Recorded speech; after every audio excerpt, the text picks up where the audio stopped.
This is Keep On Cookin', a podcast dedicated to plant-based cookbooks, created, produced, and hosted by a cookbook lover for cookbook lovers. This podcast features interviews with the authors themselves, giving you a behind-the-scenes look at the stories behind the recipes. Here to bring you your weekly dose of culinary inspiration. So grab a cookbook and keep on cooking.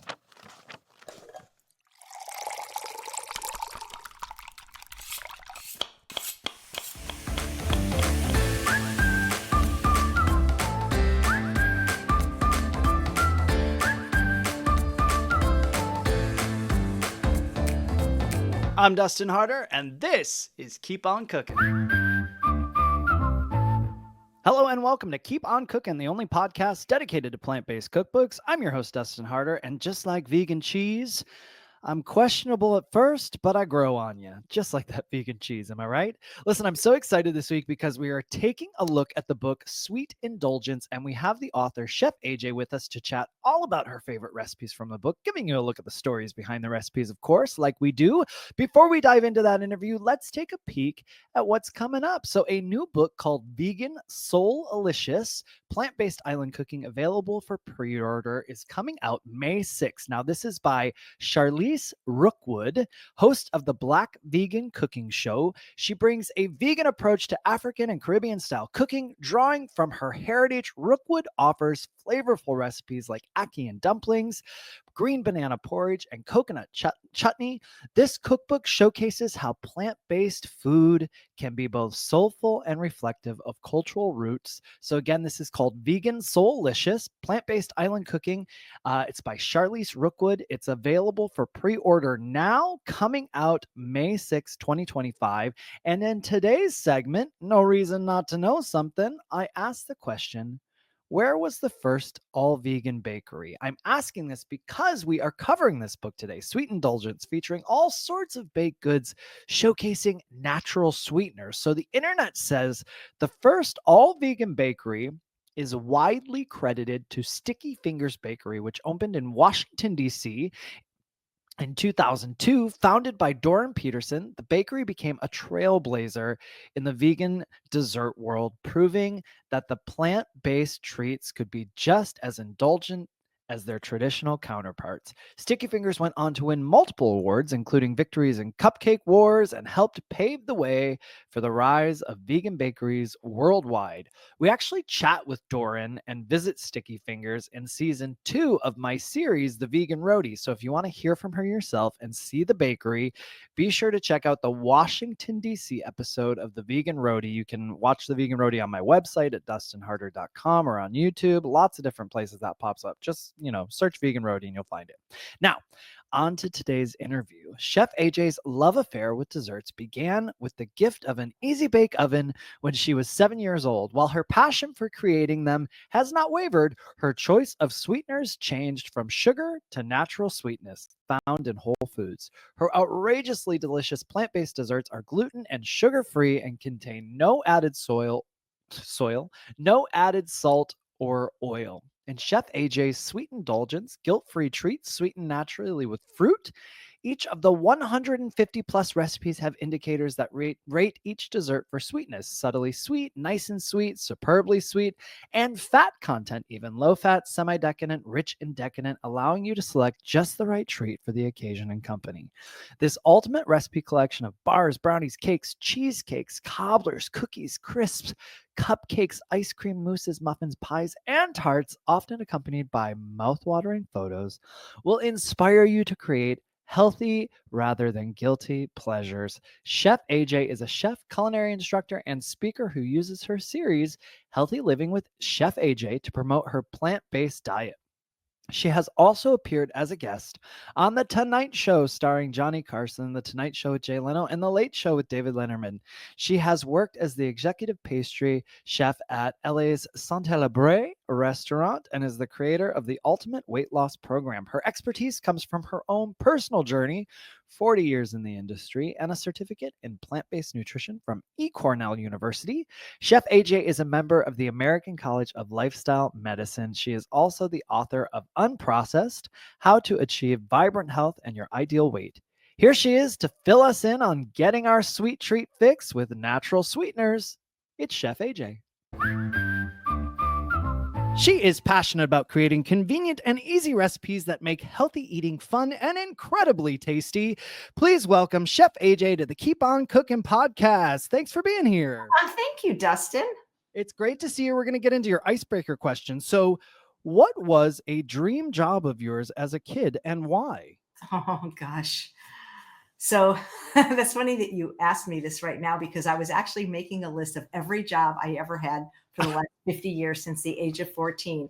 And my first job might have been my dream job. And believe it or not, I worked at a bakery.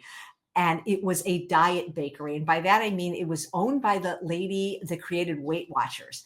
And so it was like, I mean, for the day, this was 1974, it was much healthier than like Entenmann's or anything like that, or Hostess, but I think there might have been some artificial things like artificial sweetener in the carrot cake, but it was like a low calorie, low sugar bakery. And as the cashier and salesperson, I got a steep discount on everything. And I think when things were a day old, I got to eat them. And they even had an ice cream machine. I don't even know what it was, but when you're 14, it's like a kid in a candy store. So, and it's funny because I ended up becoming a pastry chef at a restaurant one day. So I think it kind of set the tone.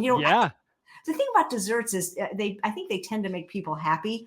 When you're an executive chef at a restaurant, it's very stressful because people come in, they're hungry, they're waiting for an order. Things have to be cooked a certain way differently for different people.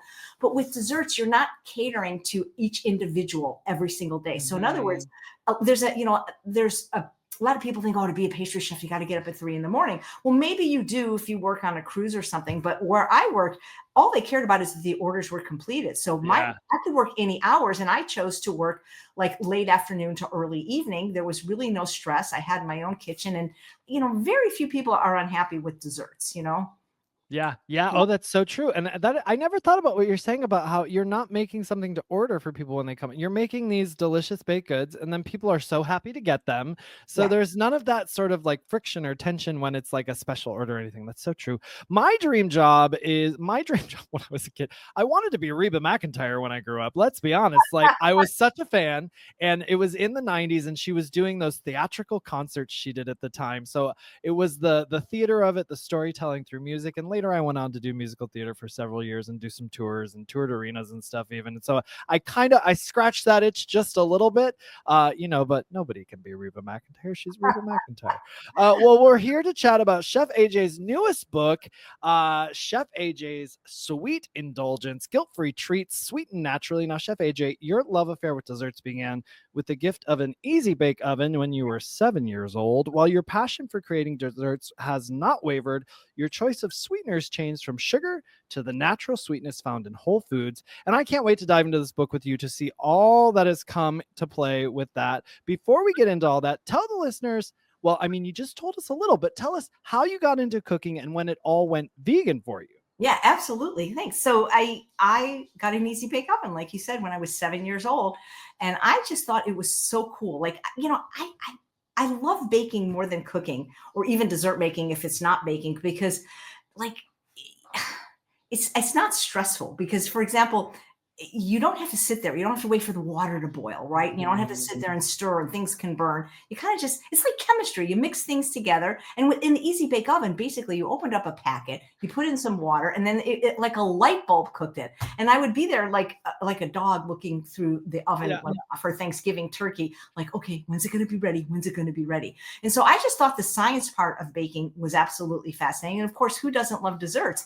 And, when we were talking about the restaurant a minute ago, I think another reason there's a lot less stress being a pastry chef is because most people don't go to a restaurant unless it's like a bakery to just order dessert. So they're having it after they're already full. So it's not, and so that they're probably not even hungry, right? Mm-hmm. And so people just always seem to have room for dessert and love dessert. And even Dr. Neil Barnard once said to me when I was on Cupcake Wars, because when I was on I don't eat oil, and I really don't eat sugar. I don't care that much about salt, but the style of cooking I do just so that I can work for some of these clinics and doctors is called SOS free, no sugar, no salt.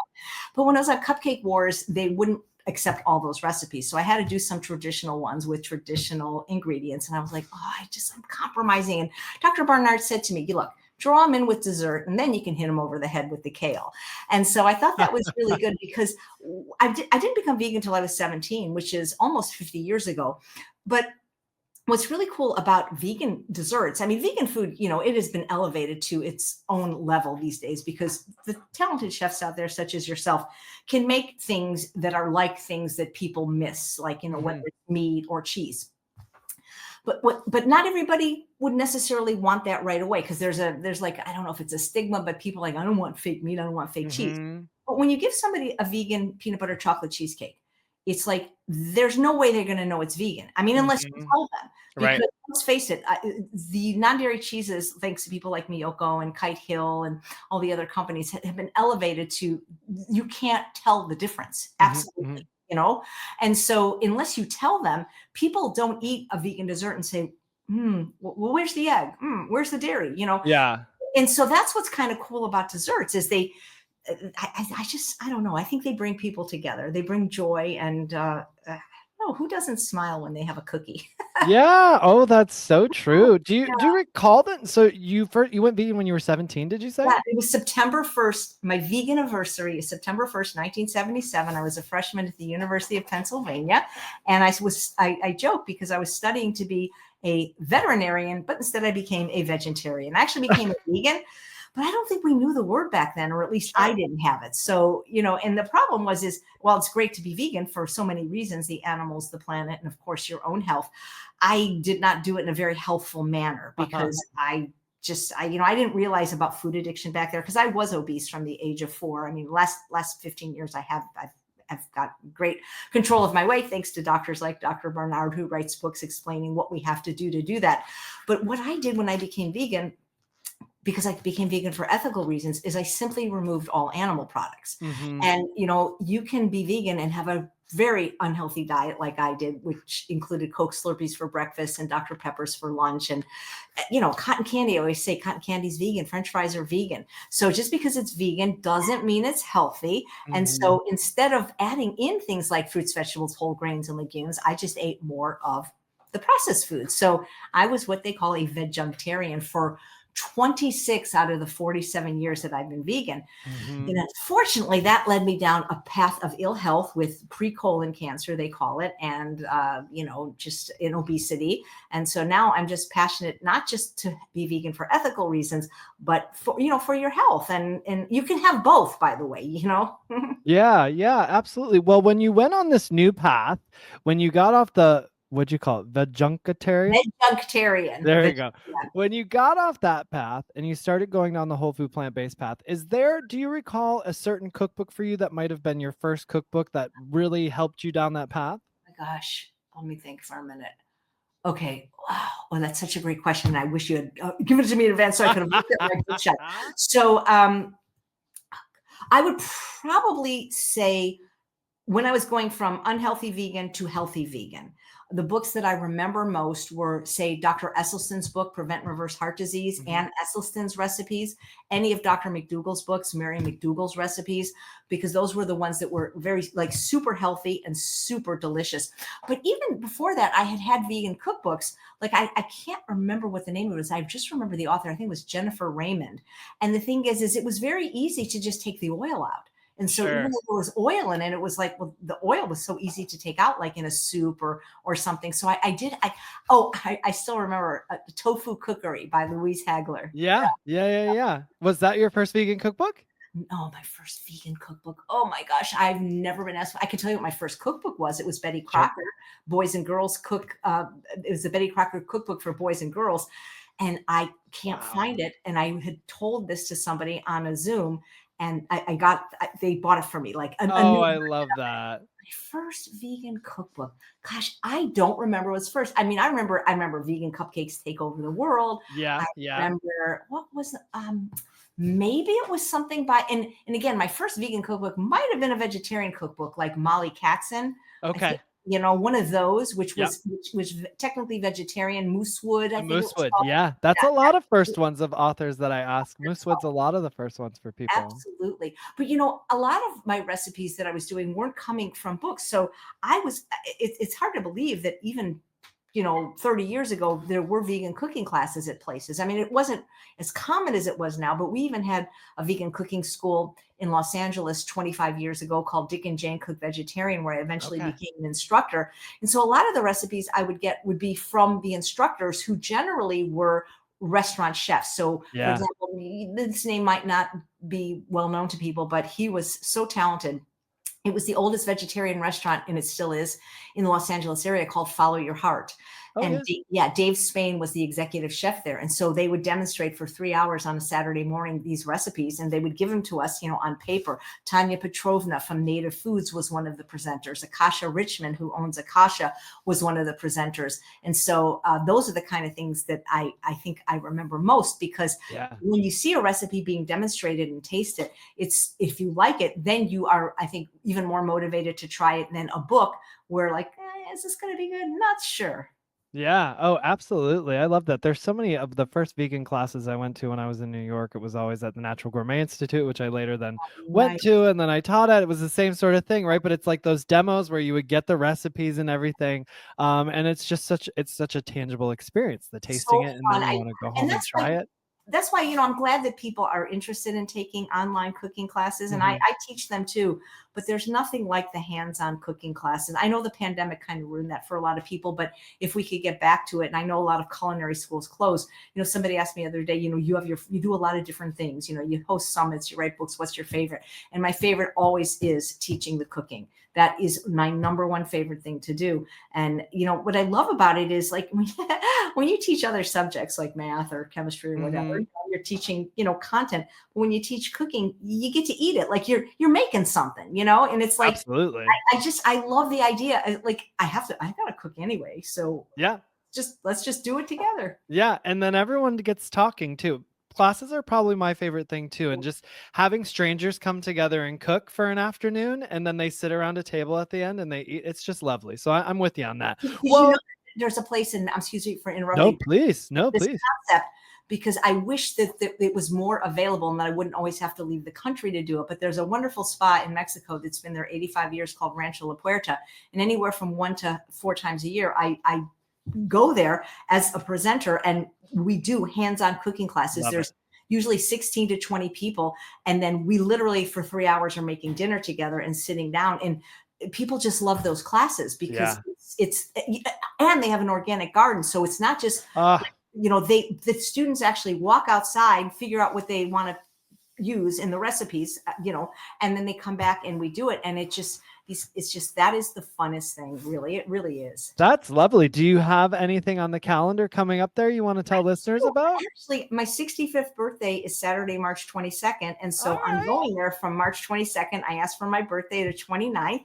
And so you can go there anytime, whether I'm there or not. But if you come when I'm there, we offer like some kind of like group discount and some perks that you won't get if you just go on your own. Like, we do things together as a group. And like last time I went in August, and I'm allowed to bring a guest. And so I brought Dr. Alan Goldhammer, and we had so much fun because he's so funny, and he was teaching people how to play basketball and lecturing. So it is fun going with a group of like-minded people. Oh, I love it. That's great. Well, you're gonna have the best birthday ever then. I think What a so. great way to Yeah. celebrate. And let's get into Chef AJ's Sweet Indulgence, guilt-free treats sweetened naturally. The intro of the book covers ingredients used in the book and kitchen equipment. You cover sweeteners in here. So now after all this time, what would you say is your favorite natural sweetener of choice? The fruit, the whole fruit, and nothing but the whole fruit. And probably if I had to pick one fruit, it would have to be the date, because dates are nature's candy. Mhm. Dates are, I think, as sweet, if not sweeter than sugar, but they really taste better than sugar. If you don't believe me, go grab a teaspoon of sugar and put it in your mouth, and then, rinse, have some water, and then eat a date. What tastes better? And dates are, I mean, I'm hoping that people will embrace them the way I have. And I have been using nothing but fruit for over 20 years now as the Mhm. sweetener. And I know a lot of people, especially the very talented vegan chefs, I've heard them say, anything you can make, I can make vegan. Well, anything you can make with sugar. I mean, I don't want to say cotton candy, but you know what I'm talking about: candies, cakes, cookies, pies, and ice Sure. creams.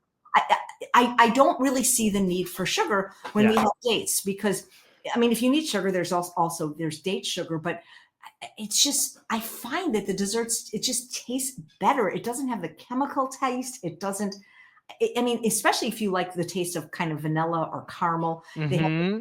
notes in there. And, I just think they're amazing. You can make a paste out of them where you can use in recipes, raw or cooked, meaning like raw dessert recipes. You can make a syrup out of them. I don't do that anymore because reputable companies now make organic date syrup that you can actually buy in Walmart.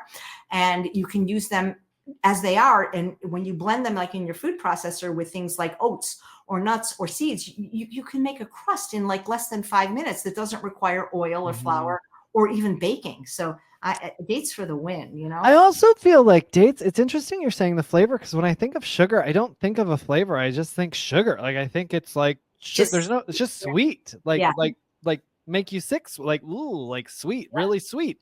Meanwhile, dates actually do have that lovely flavor, and then you can make that caramel flavor out of it, all those stuff. So I totally see where yeah. you're getting at there.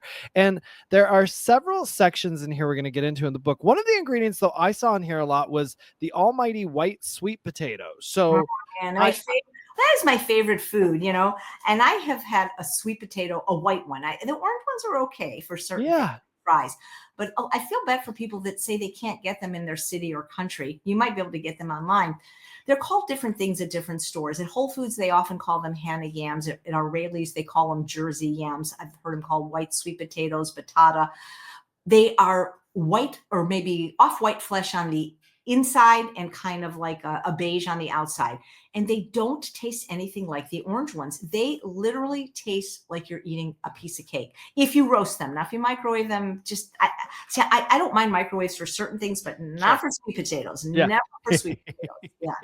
Well, so what's your advice then for someone trying to source it? Whole Foods sounds like a place where you might be able to find it. Any other tips on sourcing the white sweet potato? Ethnic markets because they are, I mean, if you live in any major city or just even a city, they often have either Asian type markets or Latino type markets, and I have seen them there, actually much cheaper too. They may not be organic at those stores, but you can often find things at your ethnic market. I've even at our local ethnic market here, and when I lived in Southern California, I was even able to find the Hawaiian sweet potatoes, which Ooh. are these are the ones that are really dark, not Stokes. They're different than Stokes. These are the ones that are light colored on the outside and purple on the inside.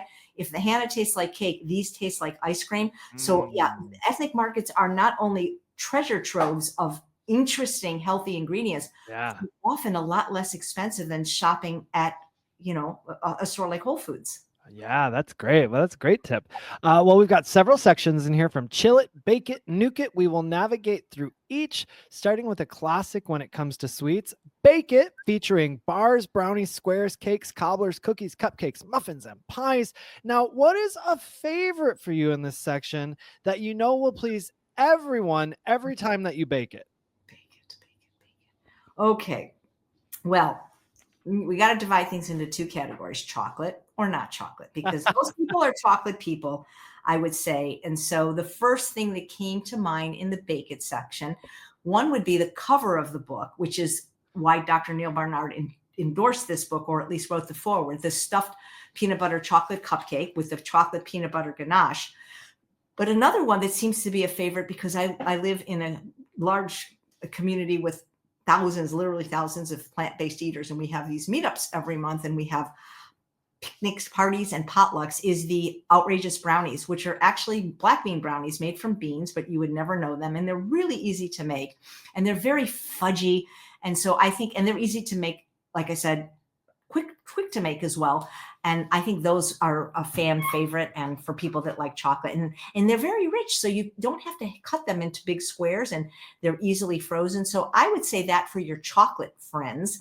For the non-chocolate people like me and my husband, one of my favorite things is the apple pie that won't make you die, because it's all about the crust. And my crusts are made out of food, and I don't consider flour and sugar and oil or shortening food. So my crusts are made out of either usually nuts and dates or oats and dates for a lower calorie density. And my crusts taste like cookies. So it Mm. doesn't have just like a bland kind of salty, yucky taste. So we do really enjoy the apple pie quite a bit. A carrot cake's good too. So, I mean, like they say that asking a chef their favorite recipe Oh in the yeah. book, like asking them who their favorite kid is. It depends on the mood. It depends on the season. I love the pear pie, but when pears aren't in season, I'm not going to make it, Yeah. because Yeah. I'm Yeah. hard, not sweet. It's really a catalyst for us to get through the book on this podcast. It's like I always feel bad. I'm like, what's the favorite? And then I'm like, well, all of them. That's why you put it in the book. I will say, you mentioned the two I've made from the book. Oh, So the peanut butter stuffed chocolate cupcakes with ganache. Oh my God, loved them. They were so good. I took them on a trip, shared them with a lot of people. They were rich and satisfying, and just like you want a peanut butter chocolate combo to be. And then I also made those outrageous brownies, and I did put them in the freezer. And whenever I wanted one, I took it out. It was yeah. so good to have on hand. I loved it so much. Thank you. And there's really so many great options in here. So I'm just going to list some off because we got a lot to get through in this book, but I want listeners to get a bigger picture of what you have to offer in here. We got apple pie squares, caramel blondies. I believe that's going to use the white sweet And potato sweet in there. potatoes. Yeah. Yeah. And we've got jam bars. We've also got Chef AJ's world famous German chocolate cake. Okay. Oh, I forgot about that. How could I forget about that one? That one was a classic at the restaurant, and created in honor of Dr. Hans Deal. That is an excellent cake. It really, I mean, to me, it tastes just like German chocolate cake, except one of the things I did a little bit differently is I had the traditional coconut pecan frosting Mhm. on the outside, but I did a chocolate mousse filling on the inside, which made it, Mm. even richer. So the other thing, and one of the cool things I think about the book, Dustin, is that we kind of rate the recipe for people that don't like things quite as sweet. And there are people out there that Sure. don't want their desserts super sweet. So we have 1, 2, or 3 strawberries, which are like, I think it's subtly sweet, nice and sweet, superbly sweet, but also Mhm. for people maybe following, a lower calorie dense diet. We also rate them in terms of if they are low fat, high fat, or medium fat. So you can actually mix and match depending on your unique dietary preferences. Because, like, for example, if somebody is, when you asked me what my favorite recipe is, my brain said, oh boy, I wonder who's going to ask me my least favorite recipe. And I'm going to answer that. I'm going to answer that because the reason I know that is because if somebody is a traditional, if somebody's not eating plant-based or does eat the standard American diet or junk food vegan diet, I'm not going to tell them, hey, make the cauliflower rice pudding. Like, that's what you should have. I don't think so. Right. Right. Because even the apple pie rice pudding, which I find is perfectly sweet. I've served that in cooking demos and be like, it's not sweet enough because that one doesn't have dates. Right. Sure. So that's something to look at according to what your palate is for how much intensity of sweet you like and how much intensity of fat. So we have the gamut in the book. There's, I believe, 157 recipes. I love it. You're giving people a guide so that you can meet them where they're at and they can pick and choose exactly what they want for either their taste at the time or their diet at the time. So many great options still in the bake it chapter here. We've got lemon poppy seed cookies, snickerdoodles, cinnamon bun cupcakes. Oh, Uh, we've got some great muffins in here, apple fritter muffins. yeah. There's what's the PCRM muffin? Yes. Okay. So that was a lot of fun. So I believe it was 2010, Dr. Neil Barnard hosted a conference at the Sheraton Universal near where I live. And I believe it was attended by 300 people. I remember the speaker was Dr. Dean Ornish and Dr. John McDougall. And I somehow got lucky enough to be hired to make the desserts because even though the hotel was able to make vegan food the way they wanted, they didn't have a pastry chef or they didn't have a pastry chef that could do vegan Mm. desserts because this was 15 years ago and not every hotel could accommodate. And so I remember I had to make, I believe I made 30 German chocolate cakes, which I'm living in a small apartment, and I just remember having to go to every single neighbor and say, can I use your fridge, can I use your fridge? And then transporting 30 cakes was no small feat. Gosh. All these people had to help me with their cars, but they seemed to be very well received. So this was the dessert for the lunch, but then they said, well, we need something like for breakfast. Can you do a muffin? And I'm like, yeah, I can do a muffin. And so PCRM stands for, of course, Physicians Committee for Responsible Medicine, but it also stands for Perfectly Crafted Remarkable Muffin. It's basically a banana muffin vegan banana muffin with some chocolate chips and walnuts in it. So I have not made those in a long time, and I should. It's you're bringing me down, taking me down a walk down memory lane. Yeah. Perfectly crafted, perfect. Say it again. Perfectly crafted. Perfectly crafted, remarkable There muffins. we go. Remarkable muffins. I Yeah, love it. It sounds like it too. It sounds delicious. yeah, it's good. Uh, yeah. And then with pies, you mentioned the apple pie that won't make you die, but there's also the exquisite pear pie, ultimate pumpkin pie, and the world's healthiest apple pie. So, what makes it the healthiest apple pie in here? I think that it makes it the healthiest because traditionally, what do we say pie crusts are? Flour, shortening, or some kind of oil, right? And Yeah. sugar. Mhm. And so in the case of the world's healthiest apple pie, if I remember correctly, I believe there's some flax seeds and some,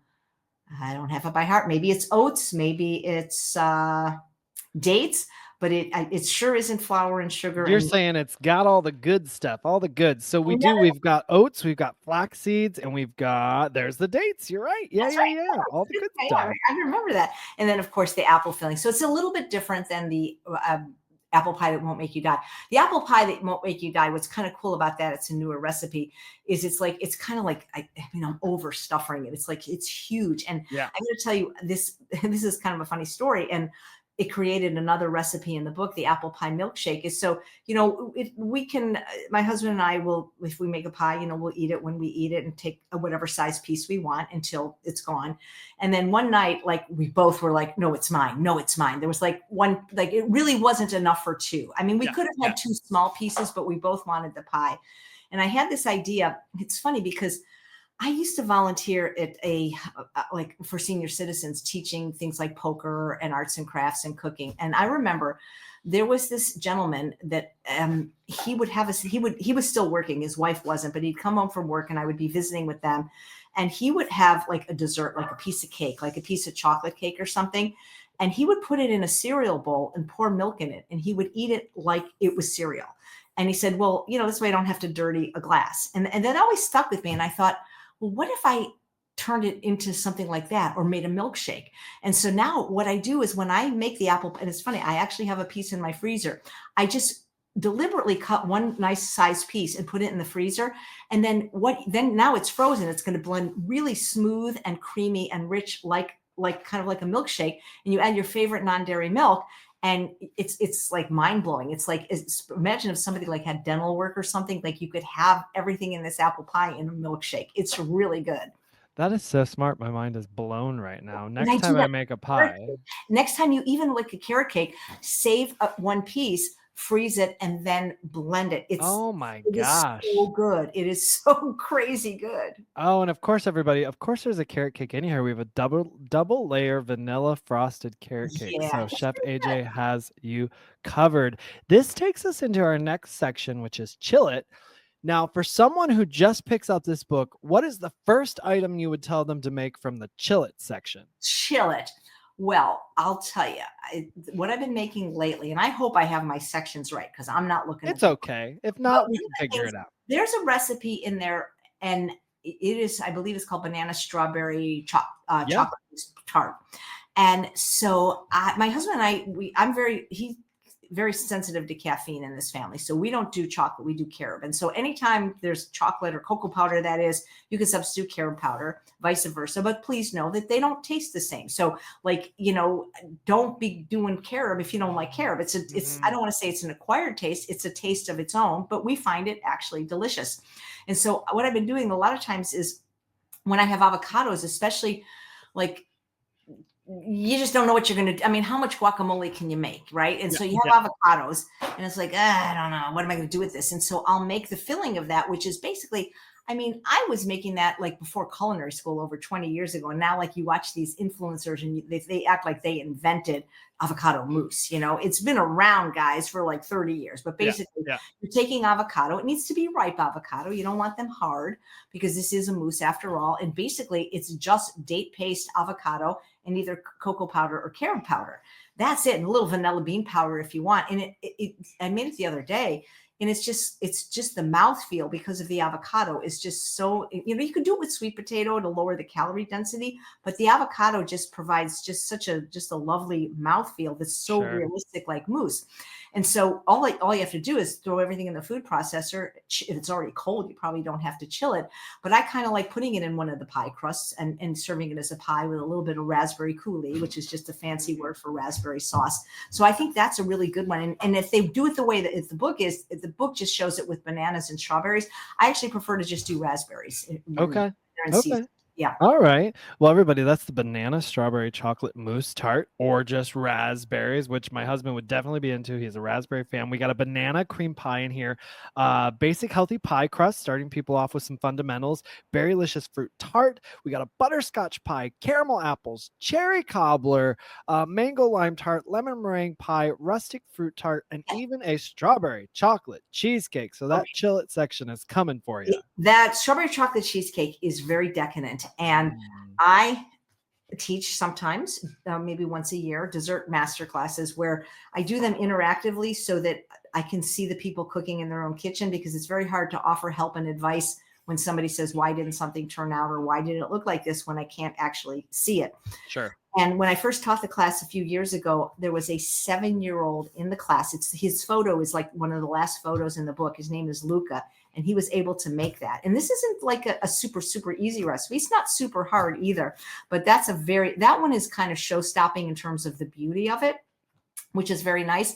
But in that category, the rustic fruit tart, that might be my favorite recipe in the book. That and maybe the thumbprint cookies, which I forgot to mention under bake it, because ridiculously easy to make, because the rustic fruit tart, you don't have to bake the crust if you don't want to. I bake it for 5 minutes. And the reason is because I batch make the crusts into little crusts, and I will keep them for months in a Ziploc bag in my pantry. And then when I want dessert, all I have to do is pull out the crust and then macerate some berries. And then I just this the other day, and it's fantastic. And by baking it, it takes that little bit of stickiness off the dates. You can do it raw, like for a raw foodist, you don't have to.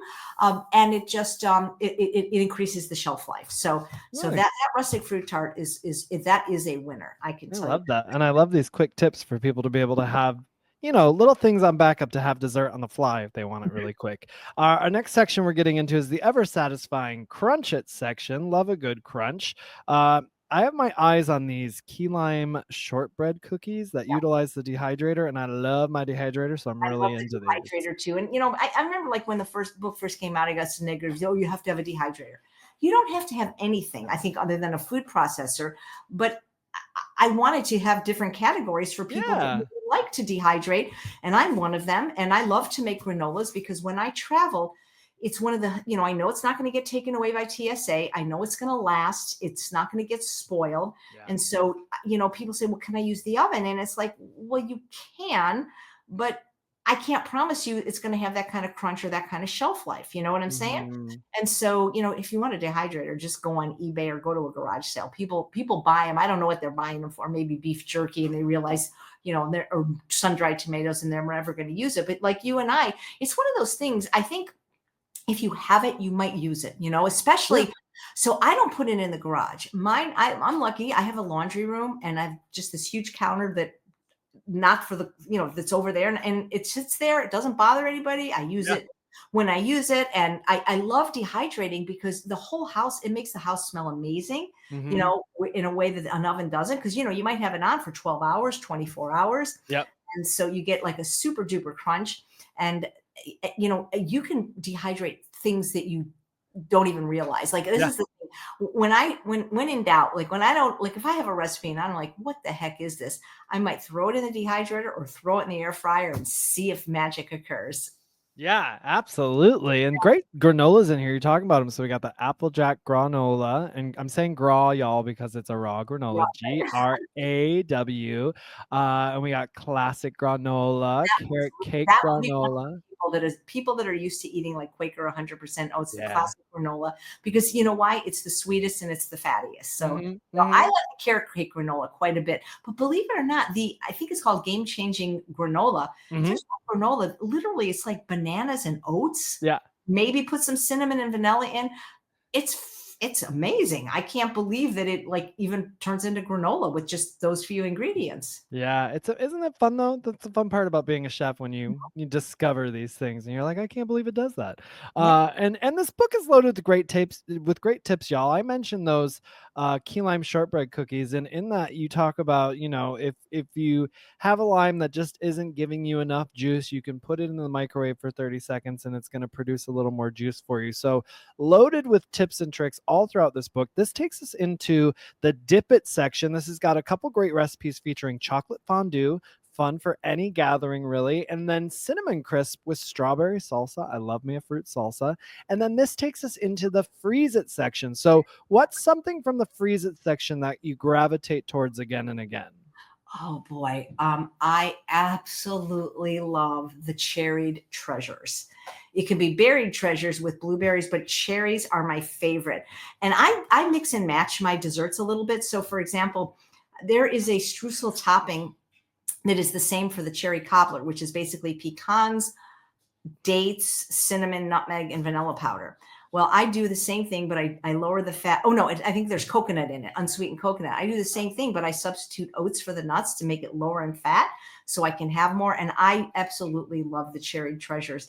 What's interesting is I don't know the science of this, but at least in my freezer, pretty much all the desserts in the chill it section, they don't get so hard that you can't cut them.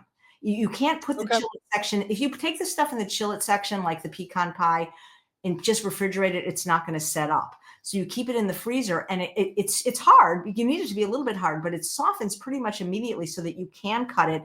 And a lot of them are more like eating an ice cream cake than eating an actual pie. So that's a good section, especially if you have either a good quality piece of Tupperware, a freezer piece of Tupperware, or one of those gigantic Ziploc bags, because then you can then things will stay fresh a lot longer than just like sticking it in there on a plate, which then Yeah. it gets that. I don't know if you remember the movie Mother with Debbie Reynolds, but the protective coating on the ice cream, you get that little freezer burn or Yeah. whatever. Yeah. Oh, well, yeah, I also just love freeze it because for all the reasons we've talked about already, things that aren't even in the freeze it section, just like I tend to, if I make a dessert, I'm like, oh, I love that. I want another bite. I want another bite. Well, put it away in the freezer. And then it's like, let the moment pass. And then you've got 2 days later, you're like, oh, I've got that thing in the freezer. I can have one of those I love now. finding things in the freezer. Oh, And I freeze things that don't even necessarily have to be in the freezer section because same. the recipe that I've been making, I guess I'm on a carob kick right now. And the recipe I'm making are the chocolate faux nuts, but I'm making them with carob. Mm. And instead of using the walnuts, I'm using oats. And I have a freezer that's like this. So I don't want to open my freezer and just see a bunch of desserts. I Yeah. want to see the ice and the vegetables. But then I'm like, oh, wait a minute, I have a sweet tooth and there's something under there. Yeah. A little surprise. Yeah, I just found it. Well, in that freeze it section, to give listeners a little glimpse in here, we got almond butter bliss bites, caramel nut tart, Chef AJ's Frango mint pie. Oh, that's a memory. That one, it was so close for that recipe to be the cover because that's one of the most beautiful pictures. In my opinion, Hannah Kaminsky did a fantastic job on all of them. And being from Chicago, I used to have something like that. Wasn't vegan. I wasn't vegan as a young child. At the Marshall Field store, which I don't believe exists anymore, they had a famous candy called the Frango Mint, which was a chocolate mint. Mm. And then in their dining room, they actually had a pie. And it was like my favorite thing as a child. And I got the privilege of one time making it for Dr. Terry Mason, who was the doctor in the movie Forks Over Knives. He was the head of I think it was the Cook County chief operating officer or something. And I got to serve it for him and he told me I nailed it. So, Nice. I know not everybody loves mint, but if you're like me and love mint in general, and especially mint with chocolate, that might be a recipe I would suggest to people, try sooner than later. Yeah, the photo does look great. And Hannah did do a great job on all these photos. I love them all. We've got a oatmeal raisin cookie nice cream Sammy's in here, mint chocolate mousse tort, Nutty Buddies, orange chocolate mousse tort, and a PB chocolate cheesecake. This takes us into fry it. So is this with an air fryer here? Is that the approach in here? I think there's only like 2 or 4 recipes in it, but air fryers are fun to make desserts. Yeah. It's especially at the time that I was writing the book, I lived in the desert where it could be 122 degrees. And I really was like, I want an apple pie, but I don't want to turn my oven on. So, Mhm. the air fryer doesn't heat up the whole house. It preheats sooner. So it can be fun for I wish I had thought of this or made this before, publishing the book. But one thing that's great to air fry is fruit. It's amazing. So plantains, which are different than bananas, they're, I think, a little bit Mm. starchier and less sweet. They are spectacular in the air fryer. It is like the most delicious dessert, either on its own or like over like a plant-based ice cream. But it's kind of like bananas. I guess it was called bananas flambe or something. But fruit in the air fryer is delicious because it brings out the natural sugar and caramelization. Oh yeah, I love that. Actually, the author I just had on before you was talking about air frying plantains, so that's funny. That's Uh, funny. Yeah, and you've got air fry apple pie in here, fried apples, hot apple pie, fries, and sweet potato sundae in here. All good stuff. Next section is Iron It with a collection of delectable waffles featuring cinnamon bun waffles, waffle and ice cream sandwich, and easy 3-ingredient waffles. Here for a 3-ingredient waffle, and all of those, they sound so yummy. And that takes us into the Lick It, a collection of nice creams. So, since this book has come out, have you noticed home cooks gravitating towards one recipe in this section more than the other? Something your followers are making here from the Lick It section that they're posting often? Gosh. Well, it depends, I think, if they have a Ninja Creamy or not. But I know, again, people do love chocolate and peanut butter. So that chocolate peanut butter ice cream, which is so easy, I think it's 3 ingredients. I think that is one that I've seen people make. Is everything in the Lick It section made in a creamy? No, but you can. You Okay. absolutely can. You Gosh, absolutely great. can. That's great. Well, yeah, chocolate peanut butter. Sign me up. We got straight up banana ice cream in here, a classic, and I love it. Apple pie ice cream, butterscotch ice cream. I love that you get into the butterscotch a few times in here. Eggnog ice cream, date ice cream, peaches and cream ice cream. Say that one 10 times fast. Pumpkin pie ice cream, great grape sorbet. I love making grape sorbet. It's one of my favorite. It's just so I know. yummy and It's so so easy. simple, isn't it? Yeah, it's so yummy. And then we got lime popsicles in here too. And then you have a section called Nuke It with a couple recipes for the microwave, a 1-minute mug pudding, and a quick pear delight.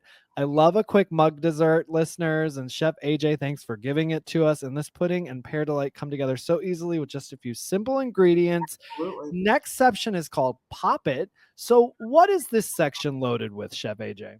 But you know what? Little bites, like truffles, Yeah. date nut truffles or seed date nut truffles or oat nut truffle, not oat nut, oat date truffles. Just little bites that you can just either roll into balls or press into your silicone brownie pan if you have it, or any kind of pan, and then cut it up. Those are great to have in your freezer or refrigerator. Oh, my husband's favorite is the cinnamon vanilla bliss balls, which is kind of Mm. cool because if you're a person that makes their own almond milk and you have leftover pulp, this is the recipe to make because it comes out just as good with leftover almond pulp than using whole That's almonds. And great. it's actually probably easier because it's easier to process because almonds are a very hard nut, Yeah. and they just you almost feel like, oh my god, the food processor is going to Yeah. break as they go around and around and around. But yeah, those are great. People love those, and the brownie, oh my god, it's 3 ingredients. I mean, I guess 4 if you add the vanilla, walnuts, dates, and cocoa powder, and it's like Mm. you don't even have to cook it. Yeah, those any type of raw brownie is great, and I love this. So the little recipes that you can pop it, you can take it, you can pop one in your mouth. You got apple pie hearts, the brownies in here, goji berry truffles, those cinnamon vanilla bliss balls you mentioned. We got PB and J bites, and peanut butter fudge truffles. And Sip It is next, loaded with milk, smoothies, shakes, and fun beverages. For milks, you Hmm. have us covered with almonds, cinnamon bun milk, even pina colada milk, and pistachio milk. So, do you make all of your milks from scratch? Heck no. I mean, I honestly don't. And here's the thing. I don't use a lot of plant-based milks. For me, because I'm not a cereal or an oatmeal eater like my Mhm. husband, he does every day.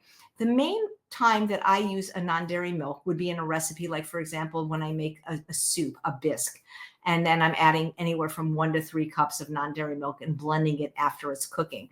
So I know how to make my own milks, and I used to, but then I find that they go bad because I'm not drinking them or using them fast enough. So I'm Sure. guilty here to have buying milk in I'm not guilty at all. It's just right, one of those things where I'm like, where are you at on the spectrum? yeah, It's I'm the same. It's like I love to make them and I know how, but it's like if I make them, then will I go through it fast, and all those sorts of things like that. And I think it's good for people to hear so they can kind of, they're like, gosh, is Chef AJ really making all of her milks from scratch? It's like, no, Chef AJ is giving you a map though if you want to do it, right? So I think that's great.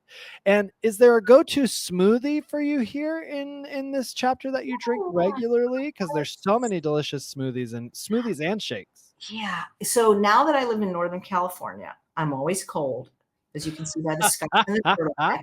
So I'm less likely to have a smoothie just because of the cold weather. It feels like all year round to me. Even when it's like 90, I'm like, it's cold. But Sure. I will say that I do love the desert date shake or the guilt-free frappuccino, which is basically the desert date shake to which you add, I mean, if you drank real coffee, you could add, espresso powder. I use like a coffee substitute because those are just, they're very authentic. And I'm going, well, I love the strawberry shake, but guess what? It didn't make it in the book, but that's so good too. It's on my YouTube channel though. The world's best strawberry shake is on my YouTube channel. There you go. I think I would always go with either, the date coffee flavor or strawberry. Yeah. Oh, that's great. So many good ones in here. Mint chocolate chip smoothie, pumpkin pie smoothie, carrot cake milkshake, apple pie smoothie, apple pie milkshake, chocolate cherry cordial smoothie, classic vanilla shake, cookies and cream shake. So listen, Chef AJ has you covered. And that takes us into some fun beverages here, things you can maybe just have to celebrate or bring to a party to liven things up. A cranberry spritzer, creamy cantaloupe cooler, frozen pink lemonade, holiday eggless nog, Italian soda, mint julep, and snow cones. Even if you could have one of those right now, which one would it be, Chef AJ? Oh, I love the cantaloupe one. I mean, cantaloupe is not in season right now. I mean, it might be available, but I wouldn't say it's necessarily season right now. But when it is, and you can find a variety of cantaloupe, I don't know if it's available everywhere, but it's called here the Sugar Kiss Melon. And it is a cantaloupe that is guaranteed sweet. It's unlike any other cantaloupe. I do love the cantaloupe cooler because it's just, I don't know. It's like, I feel like I'm having a grown up cocktail, even though there's like no alcohol in it or anything. Yeah, it sounds refreshing too. Yeah, So very much so. Yeah. it's good. Next is Spoon It with puddings, parfaits, oats, sauces, and mousses. Oh, What's yeah. the most indulgent choice Oh from my this God, section? the decadent chocolate mousse. We make that in every class at Rancho La Puerta. It's so thick that you almost have to like get a jackhammer to, like, I mean, you can make it thinner by adding more non-dairy milk, but you cannot go wrong with that mousse. And for people that like myself that are allergic to soy, it's made with tofu. You can use avocado. It's so Great. delicious. And oh my God, it's like, that is unparalleled. The ones, let's see, what do I like though from that chapter that's not so decadent? Yeah, I was gonna say, what's on the other side of that? What might be the lighter side of that Yeah. for you? Well, I kind of like one of the pumpkin puddings, maybe either the I think it's called pumpkin mousse or the almost instant pumpkin pudding. And I kind of like those. Oh, no, I know, the butterscotch pudding. And I called it butterscotch pudding because to me, it tasted like the snack pack butterscotch pudding, but it is basically just a roasted sweet potato, banana, and vanilla powder. There's not even any dates in that one. Yeah. Very low calorie density. And there's a gentleman in Southern California named John Tanner who has a food delivery company called Little Green Forks, who tasted that recipe, I believe, at my house during a class, and that's an offering he has. That's very good, and it's not like, it's sweet, but it's not like like chocolate mousse sweet. It's just like, it's very good. I love that. Yeah. That's great. You're giving people such a variety in this book in terms of their sweetness level. So it's great you have it labeled with the strawberries as well, so people can really navigate their own way through this. Some other ones to mention in the Spoon It section: banana chia pudding, blueberry oat chia pudding, cherry perry and cranberry sauce, creamy blueberry millet parfait, chocolate glazed balsamic strawberries, easy overnight oats, holiday parfait, mango mousse parfait. Got some macerated berries in here for us, overnight muesli, and peanut butter paradise parfait, and then sweet potato mousse with caramelized apples. Yeah, that's good. But that takes some time because you have to cook the apples on the stove. But in that section, you listed my husband's favorite dessert in the book and Dr. Alan Goldhammer's favorite dessert. So the mango mousse is his favorite because he loves mango, is his favorite fruit, and cashew is his favorite nut.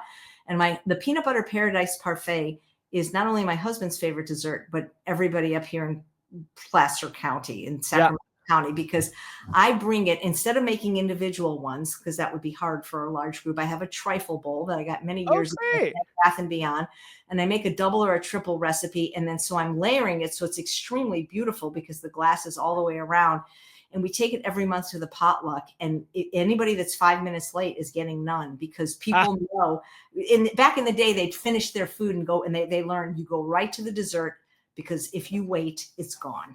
yeah. I'm a fan of, I want to have dessert first. It's just who Yeah, I like. I don't want to miss it. I want to have room for it, right? Because you exactly. said that in the beginning too, where you were like, people are full, they don't have room for it, but they still eat it, right? I'm like, Because we have mm, a separate stomach for our mhm. dessert. It's Yeah, yeah. not our regular stomach that processes the healthier food. Yeah, It's yeah. a special, Well, special compartment.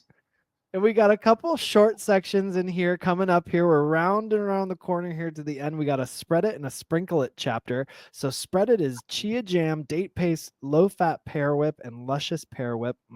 And sprinkle it is chocolate crumbs and streusel topping. And that takes us to our last chapter, which is squeeze it.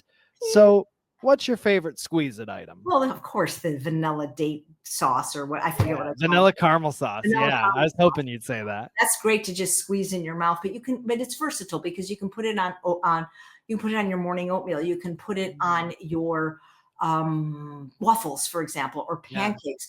When you are making a smoothie, like let's say you're making a vanilla shake or something, you can squeeze it on top of that. When you're making other desserts like the apple pie or the pear pie, I mean, you can honestly, you could squeeze that on almost any. I can't think of anything that it wouldn't go on, you Yeah. know? Yeah. What's the cherub sauce? So it's cherry applesauce that is made in the Instant Mm. Pot. And so it's very easy to make your own applesauce, either raw in a high powered blender or in a pressure cooker. And what you can do, generally applesauce has sugar, and if you don't put it in, maybe what if you don't have sweet apples? Well, you can add another fruit. And cherries, if they're frozen cherries, tend to be very sweet. And so if you cook them with the cherries, it's like very sweet, and it's very tasty. That's great. A Yeah. few more in here to mention here. We've got even easier applesauce, first easy applesauce, then even easier applesauce, mango orange sauce, the raspberry coulis you spoke of, and 5-minute cranberry sauce. And that, my friends, is Chef AJ's Sweet Indulgence, guilt-free treats, sweetened naturally with fruit. Now, Chef Woohoo! AJ, what is a book brag for you? Something you're most proud of when it comes to this book? Oh, wow. Oh, you ask such good but tough questions. What am I most proud of? I think I'm most proud of the fact that I've shown that you can have recipes that are not just vegan, so they're friendly to the animals, the planet, and your health, but that can also check a lot of boxes for people that might have been avoiding desserts because they can't have gluten, for example. The book is also gluten free. For people maybe that are following more of a stricter diet like Dr. Esselstyn, that can't have nuts or oil, there's plenty of recipes like that. So I feel that it also shows people that fruit is amazing, and that if you want to, you can eat sugar. I mean, I'm not the sugar police, but that you really don't need sugar, maple syrup, agave, honey, to make a dessert that's as good as anything that you remember from your childhood, or just pretty much any bakery. So give dates a chance. Give dates a chance. We Yeah. need to create a T-shirt like that for you. Give dates a chance. Well, that's a great book, Brad. Certainly something to be proud of. Thank you for bringing this into the world for all of us that are wanting to enjoy our sweet treats even more. And are you ready for your rapid fire round of Yeah, questions? it's like a All game right, show. I love it. here we go. Sunrise or sunset? Oh boy, I'm so tired at night. I'm going to take sunrise. All right, pancakes or waffles? Oh, waffles, because they're crunchy. Yeah. Cats or dogs? Well, dogs, because Yeah, yeah, yeah, yeah, I mean, yeah. I like cats, but dogs are more like, I'm like, yeah, I know. well, Yeah. they seem to like they dogs. I've never had a cat, to be honest. I want one. Uh-huh. My husband keeps saying no, but in general, dogs seem to kind of like you a little bit more than Yeah. cats. Yeah, I got Yeah. it. Yep. Uh-huh. Sweet or savory? As a dessert cookbook chef, you're There going to we be go. shocked that I'm going to say savory. My whole life, I was a sugar addict, but now just give me chips and salsa. It's All like, right. Okay. yeah. Summer or winter? Oh, summer. Winter is the worst season in the world. It's so cold. Yeah. Netflix or YouTube? Ooh. Well, I'm on YouTube, so I'm going to say YouTube. Yo, YouTube. Yeah. Let's let them know where to go. Yeah. And then books or movies? Oh, movies. I'm not a reader. I don't mind audible books, but I don't like to Sure. read with my eyes. I like to Sure. read with my ears. I heard. I keep trying to get myself into the eye reading a little more. Over time, it progresses. Okay. Beach or mountains? Mountains, Morning person or night owl? morning, Chocolate or vanilla? vanilla, Cupcake or cookie? cookie. Sneakers or sandals? Oh, sneakers. I don't like my toes, showing. Yeah. Road trip or flight? Flight. I can't stand being Yeah. in a car for more than like 5 minutes. Same. It's so anxious. Well, that wraps it up. You did it. Well, Well, not too hard. Yeah. So to let everyone know where they can find you on social media and the internet, please. sure. So in general, I'm my name, which is Chef AJ, at least on Facebook and YouTube. But YouTube is where I'm the most active. But on some of the other places like Twitter and Instagram, I'm the real Chef AJ. But my website is also my name, chefaj.com. And sign up. We'll send you a free cookbook of my favorite Instant Pot recipes and stuff like that. That's perfect. And everyone, don't forget, you can now get your copy of Chef AJ's Sweet Indulgence Guilt-Free Treats Sweetened Naturally everywhere books are sold. And thank you for joining me today, Chef AJ. It was great to see you. Well, nice to see you again. Best of health to everyone. Thank you so much for listening. We'd be so grateful if you would rate, review, and subscribe wherever you're listening to this podcast. It really does help us. Yes, thank you so much. And don't forget to check out keeponcookin.com for all of the latest in recipes and Keep On Cooking updates. This has been a Muzzy Cat production.